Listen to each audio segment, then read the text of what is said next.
Perkenalkan, nama saya Marlinda Fijar Setianingsih. Saya berasal dari SMK Negeri 1 Angkringan, mengampu kelas 10. Di sini saya akan menyampaikan tentang materi pembelajaran teks laporan hasil observasi menggunakan model pembelajaran problem based learning. Assalamualaikum warahmatullahi wabarakatuh. Waalaikumsalam warahmatullahi wabarakatuh. Ya, selamat pagi anak-anak. Bagaimana kabarnya hari ini? Semuanya dalam keadaan sehat kan? Baiklah, untuk pada pembelajaran hari ini, sebelum kita mulai kegiatan pembelajaran, terlebih dahulu kita berdoa dahulu. Sikap berdoa semuanya. Berdoa mulai. Berdoa selesai. Baiklah, kita melakukan presensi terlebih dahulu ya, sebelum masuk ke teks laporan hasil observasi. Silahkan kalian mengisi link presensi pada Google Classroom yang sudah Belinda unggah kemarin, mengisi dengan klik sesuai dengan nama kalian masing-masing. Sudah belum ini presensinya? Silahkan dibuka di Google Classroom. Sudah, Bu. Udah ya, hari ini kita akan belajar tentang teks laporan hasil observasi. Nah, pada pertemuan kemarin kita sudah mempelajari tentang teks laporan hasil observasi, namun pada pertemuan kemarin itu kita membahas tentang struktur dan kaidah teks laporan hasil observasi. Baiklah, untuk kegiatan hari ini saya akan menyampaikan komprehensi dasarnya terlebih dahulu, yaitu 4.2 mengonstruksikan teks laporan hasil observasi berkaitan bidang pekerjaan dengan memerhatikan isi dan aspek kebahasaan baik lisan maupun tertulis. Untuk indikatornya ada kita nanti membuat kerangka teks laporan hasil observasi, kemudian setelah membuat kerangka baru kita mengonstruksi atau mengembangkan teks laporan hasil observasi sesuai dengan kerangka yang sudah dikerjakan menjadi teks yang baik. Kemudian untuk tujuan pembelajarannya adalah menggunakan pembelajaran PBL peserta didik mampu untuk membuat kerangka dan mengonstruksi teks laporan hasil observasi dengan penuh kejujuran, cermat, disiplin, dan tanggung jawab. Kira-kira berkaitan dengan manfaat itu kita mempelajari teks laporan hasil observasi itu kira-kira apa manfaatnya anak-anak? Kalau kalian mendengar laporan hasil observasi berarti kita melakukan sebuah apa? Sebuah laporan, Bu. Iya, sebuah laporan dari hasil pengamatan. Ya, pengamatan, betul sekali. Berarti manfaat yang dapat diperoleh dengan kita mempelajari laporan hasil observasi apa kira-kira? Kita bisa tahu, Bu, bisa punya data dari apa yang tadi kita amati. Oh iya, betul. Betul ya ini, Vika. Saya beri nilai tambahan plus karena sudah bisa menjawab. Berarti kita mempunyai manfaat bahwa dengan mempelajari teks laporan hasil observasi, kita dapat melihat, mengamati, mengobservasi suatu objek yang sebelumnya kita belum pernah tahu menjadi tahu karena kita sudah melakukan observasi tersebut. Baiklah, sebelum kita masuk ke tahap mengonstruksi, kita terlebih dahulu sedikit mengingat untuk materi yang sudah kita pelajari kemarin, yaitu tentang kaidah dan struktur teks laporan hasil observasi. Silahkan dibuka kembali catatannya tentang kaidah dan struktur teks laporan hasil observasi. Mengapa di sini saya sampaikan, Belinda sampaikan atau mengulang sedikit tentang materi yang kemarin? Karena nanti pada kegiatan ini, kegiatan mengonstruksi, kita akan ada kaitannya dengan struktur dan kaidah teks laporan hasil observasi. Bagaimana cara kita menulis atau menyusun kerangka, bagaimana cara kita mengonstruksi dari kerangka tersebut sehingga menjadi teks yang baik. Seperti itu.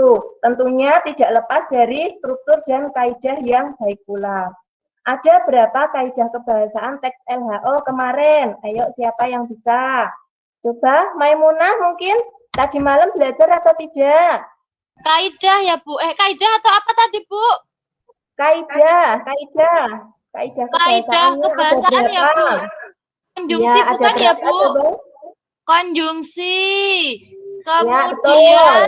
kalimat simpleks, kalimat Ya, betul. kompleks, Betul kemudian sekali. verba nomina sama afiksasi. Itu bukan ya, Bu? Iya.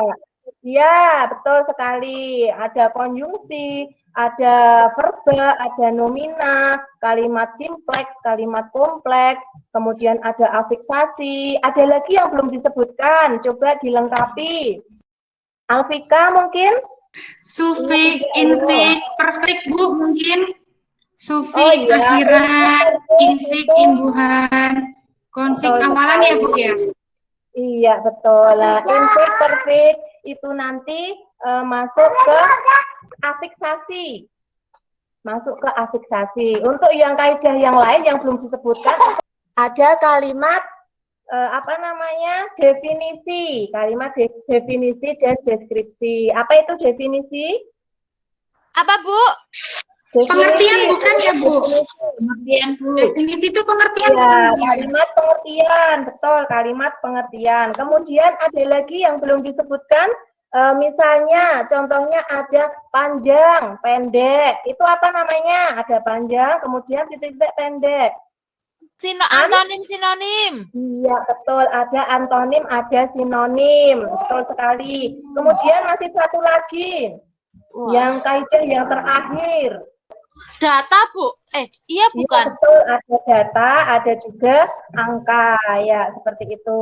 Itu kita mengulang sedikit tentang materi kaidah kebahasaan. Berikutnya kita juga akan mengulang tentang materi struktur. Coba, karena nanti ketika kita mengonstruksi, menyusun itu strukturnya harus lengkap, harus sesuai. Ada 3 struktur. Nah, sudah Bu Linda beri sedikit pancingan ya, ada 3 struktur. Nah, struktur yang pertama apa? Pernyataan umum. Pernyataan umum. Pernyataan umum itu berisi sebuah definisi bukan, Bu?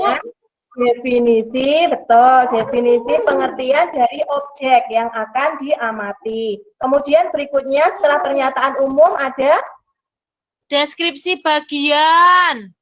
Ada deskripsi bagian. Oke, deskripsi bagian itu nanti berisi bagian-bagian atau penjelasan tentang objek yang akan diamati. Dan kemudian struktur yang ketiga adalah deskripsi manfaat, bukan, Bu? Iya, betul sekali. Wah, berarti tadi malam belajar semua ya ini ya. Bagus ya. Deskripsi manfaat yang terakhir. Jadi kita mencantumkan deskripsi manfaat. Manfaat dari objek yang kita amati itu apa saja. Baiklah, kita hari ini karena sudah selesai membahas sedikit tentang materi yang pertemuan kemarin, barulah kita mulai masuk ke materi pada hari ini, yaitu mengonstruksi teks laporan hasil observasi. Mengonstruksi teks laporan hasil observasi itu kegiatannya nanti ada 2. Kegiatan yang pertama adalah membuat kerangka teks laporan hasil observasi. Yang kedua adalah mengonstruksi atau mengembangkan teks observasi sesuai dengan kerangka yang sudah dibuat. Jadi nanti kerangkanya dulu baru dikembangkan. Nah, bagaimana kita membuat kerangka? Yaitu dengan melengkapi gagasan pokok dan gagasan penjelas. Jadi nanti kita akan mencari dulu gagasan pokok dan gagasan penjelasnya.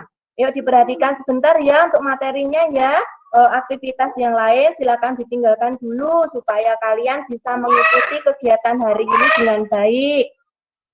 Oke, untuk melengkapi gagasan pokok dan gagasan penjelas itu salah satu cara kita membuat kerangka. Tapi juga kita tidak lupa sebelum menuliskan gagasan pokok dan gagasan penjelas, kita ketika kita mengamati, kita juga harus membuat judulnya terlebih dahulu. Jangan sampai nanti ketika mau membuat teks, loh kok judulnya nggak ada. Nah, seperti itu. Jadi judul jangan ketinggalan. Setelah kita tahu untuk menuliskan gagasan pokok dan penjelasnya, barulah nanti kita bisa mengembangkan teks LHO tersebut dari kerangka yang sudah dibuat. Nah, ini ada sedikit penjelasan tentang gagasan pokok, gagasan penjelas.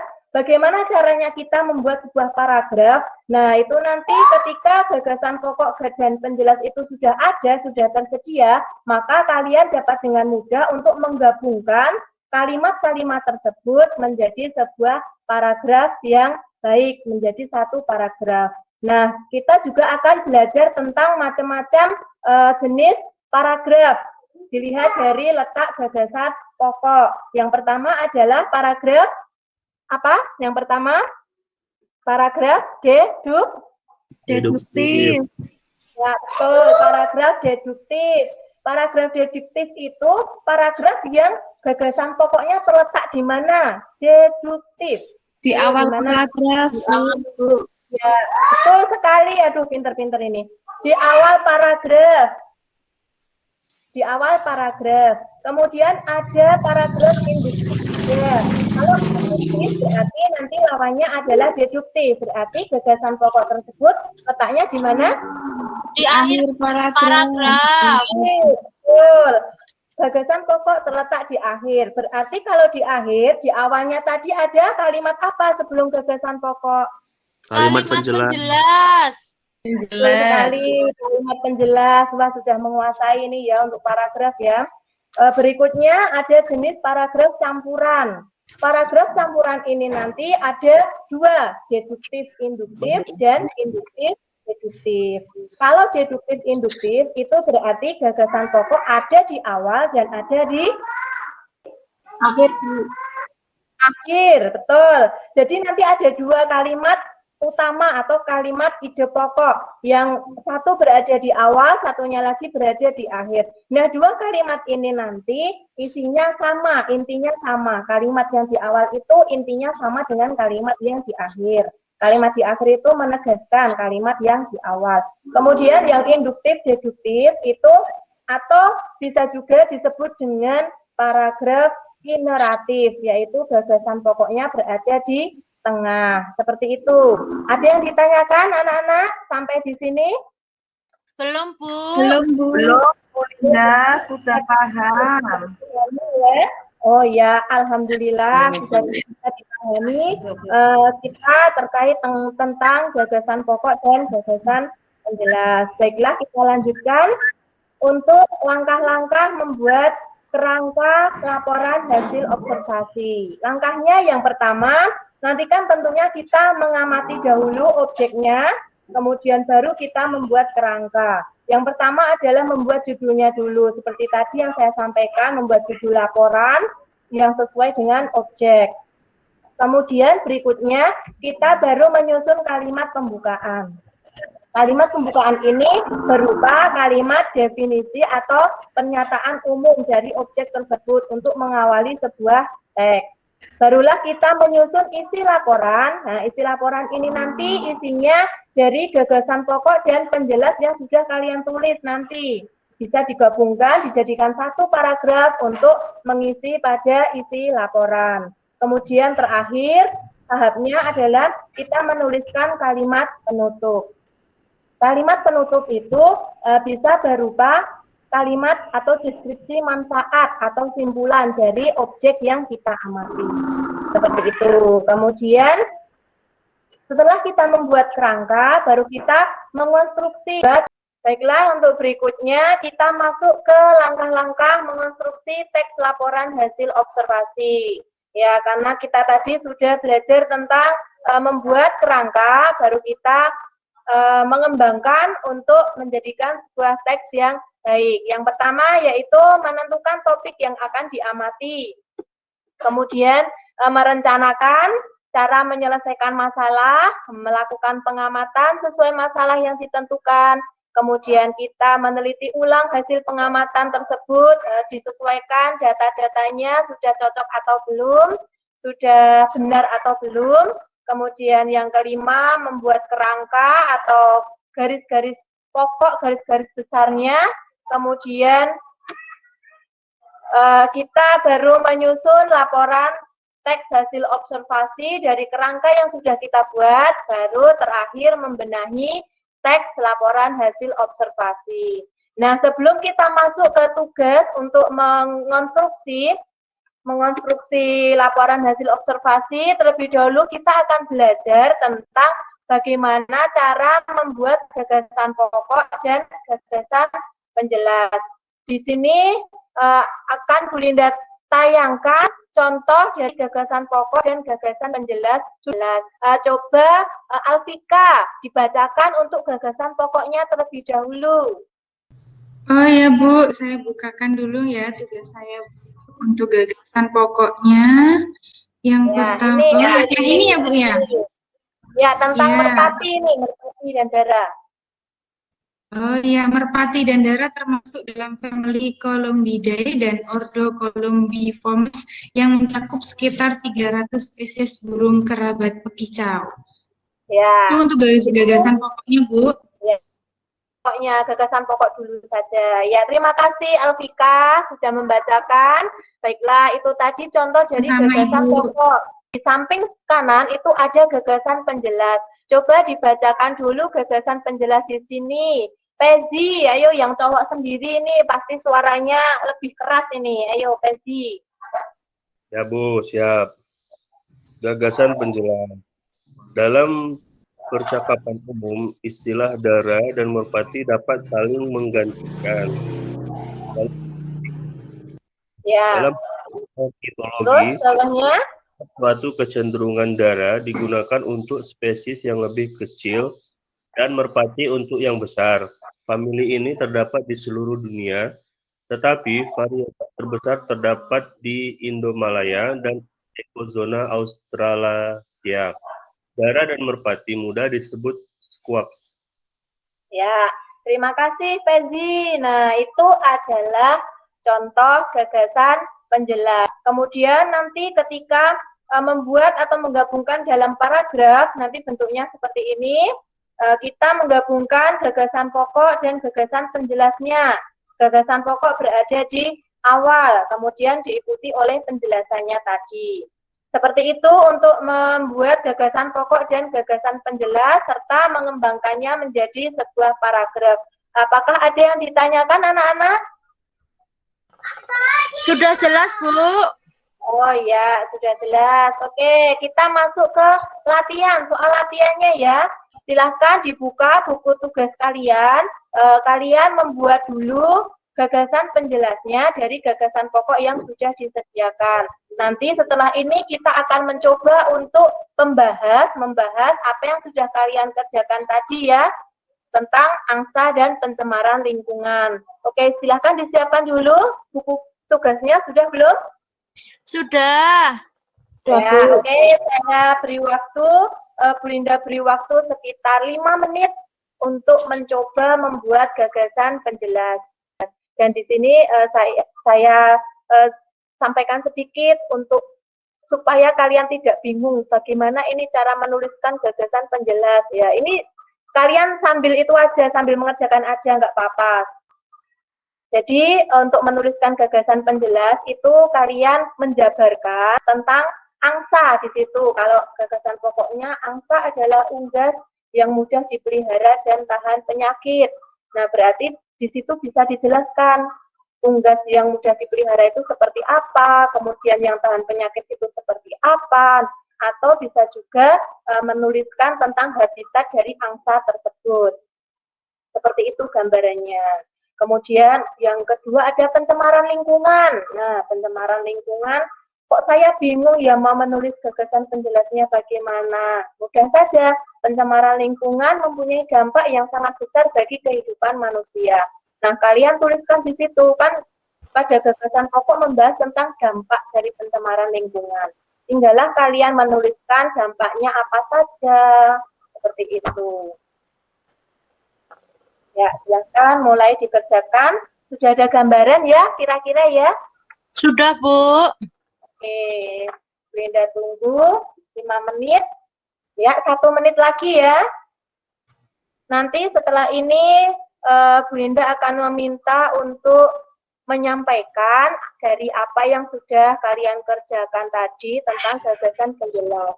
Nanti siapa yang sukarela untuk menyampaikan duluan, atau kalau tidak ada ya nanti Bu Linda tunjuk saja. Sudah ya anak-anak?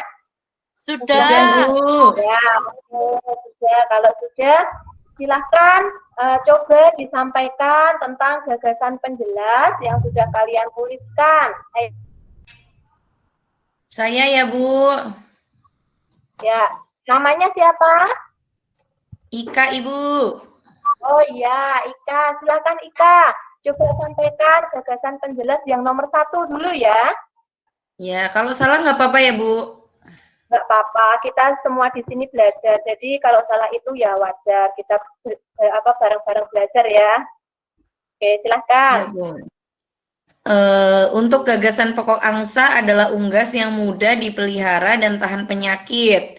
Saya buat gagasan penjelasnya seperti ini, Bu. Angsa termasuk burung air, tadi ya yang sudah dibuat tadi, burung air yang berukuran besar dari genus Cygnus famili Anatidae. Angsa masuk ke dalam subfamili Acerinae, namun angsa memiliki suku sendiri yaitu Cynini. Spesies terbesar dari angsa yaitu angsa putih, angsa trompet, dan angsa whooper. Bentangan sayap mereka dapat mencapai ukuran 3 meter dibandingkan dengan saudaranya, angsa berleher pendek, angsa berukuran lebih besar dan secara proporsional memiliki 2 kaki dan leher yang lebih besar pula. Ya, Ika ya tadi yang menyampaikan ya? Iya, Bu. Iya, Ika. tadi Ika, Oh Bu. ya, berarti tadi Ika menyampaikan atau menuliskan gagasan penjelas tentang habitat atau karakteristik dari angsa, seperti itu ya? Iya, Bu. Ya. Oke, boleh juga seperti itu. Kemudian yang kedua, kita masuk yang kedua, yaitu tentang pencemaran lingkungan. Ayo, siapa yang kedua yang akan menyampaikan tentang pencemaran lingkungan? Saya boleh nggak, Bu? Oh ya, boleh. Siapa ini namanya? Maimunah, Bu. Oh ya, Maimunah. Ayo. Ya, dari gagasan pokok yang kedua, gagasan penjelas yang saya buat itu terdapat beberapa jenis pencemaran lingkungan beserta dampaknya, yaitu 1. Pencemaran udara yang berasal dari asap pabrik, asap dari gunung berapi, debu, dan asap dari kendaraan.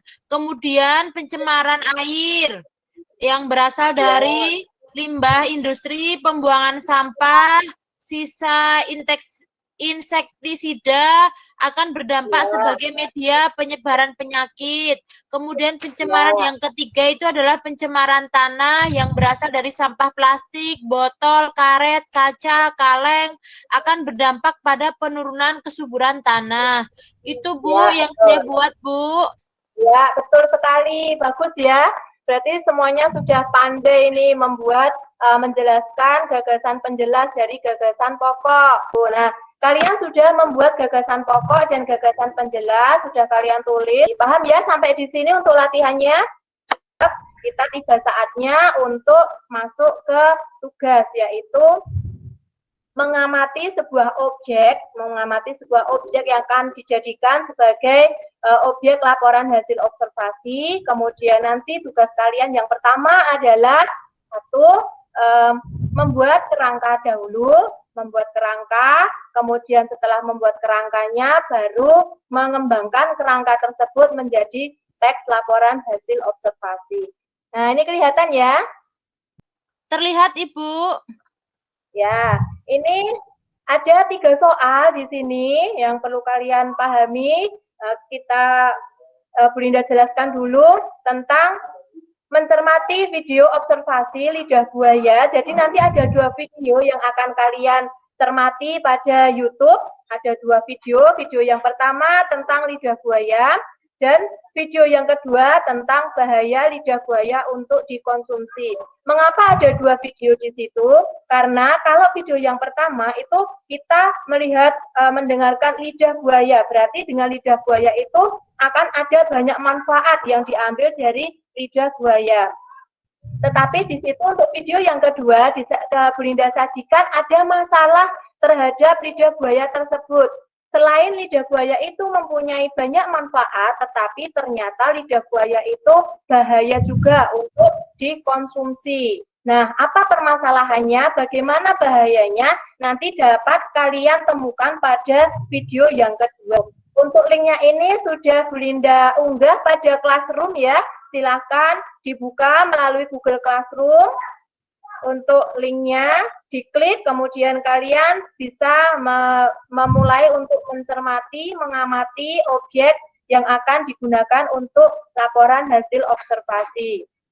Nah, di sini ya, ini ada presensi kalian tadi, Bu Linda lihat di sini nanti bisa. Kemudian ada materi membuat kerangka dan mengonstruksi, sudah ada di sini. Kemudian nanti menganalisis nanti apa namanya penilaian antar teman. Untuk lembar tugasnya seperti ini anak-anak. Nanti ketika kalian mengamati, nah formnya seperti ini ya bentuknya, nomor 1. Kemudian ini ada kerangka kalimat, ini ada gambar objeknya yaitu lidah buaya. Kemudian ada topik di sini, topik atau judul boleh di situ dituliskan. Kemudian gagasan utama, gagasan penjelas. Baru di soal nomor 2 nanti, formnya seperti ini, kalian membuat atau mengembangkan menjadi teks laporan hasil observasi yang utuh dari kerangka yang sudah kalian buat. Nanti pada gagasan utama di sini, nanti dituliskan gagasan utama video 1, kan ada 2 video ya tadi ya. Video 1 dituliskan, kemudian nanti bawahnya video 2, ini video 1, kemudian nanti bawahnya ada video 2, seperti itu. Begitu juga dengan gagasan penjelas di sini ya. Paham untuk tugasnya? Paham, Bu. Oke, kalau sudah paham, yang lain gimana ini? Kok suaranya hanya satu ya? Hanya Maimunah saja ya? Yang lainnya? Sudah paham, Ibu. Oh iya, alhamdulillah. Silakan Bu Linda beri waktu 15 menit kurang lebihnya. Udah habis ya jamnya ya? Oke. Oh ya, tapi udah selesai belum ini mengerjakannya? Belum, Bu. Buat tugas aja, Bu. Buat tugas, Bu. Buat tugas aja PR? Ya, dikumpul nanti malam ya, Bu. Oh ya. Kemudian penilaiannya, ini formnya seperti ini. Nih, sebentar, saya perlihatkan untuk form penilaiannya. Seperti ini ya anak-anak formnya. Untuk analisis kerangka, ya, berarti nanti kan kalian sudah mengerjakan, kemudian kalian menularkan hasil pekerjaan kalian ya ke teman yang lain, nanti boleh melalui grup WA, boleh untuk melalui Google Classroom juga boleh. Tapi sebelum kita tutup, kita melakukan refleksi terlebih dahulu apa pembelajaran yang sudah kita ambil dari kegiatan hari ini. Kerangka teks LHO, Bu. Oh iya, Oh, struktur. Ya, struktur LHO. Ya, terus ada lagi? Kalimat penjelas utama sama kalimat penjelas, Ibu. Ya, betul. Hari ini kita mempelajari tentang ya ada struktur, ada kaidah, ada kerangka. Kerangkanya kita belajar tentang membuat gagasan pokok dan gagasan penjelas. Seperti itu ya. Untuk kegiatan hari ini kita akhiri. Jangan lupa ya anak-anak, besok pertemuan berikutnya kita akan presentasi dari tugas ini. Jadi harus kalian siapkan dulu. Kalian siapkan teks yang lengkap, yang baik, yang sudah sesuai dengan analisis dari teman sudah diperbaiki, sudah disiapkan pokoknya. Besok kita tinggal presentasi saja. Pertemuan hari ini atas kerjasama partisipasi anak-anak semua, kita tutup dengan berdoa terlebih dahulu. Berdoa mulai. Berdoa selesai. Ada kurangnya mohon maaf, kita bertemu lagi di lain kesempatan. Assalamualaikum warahmatullahi wabarakatuh. Waalaikumsalam warahmatullahi wabarakatuh.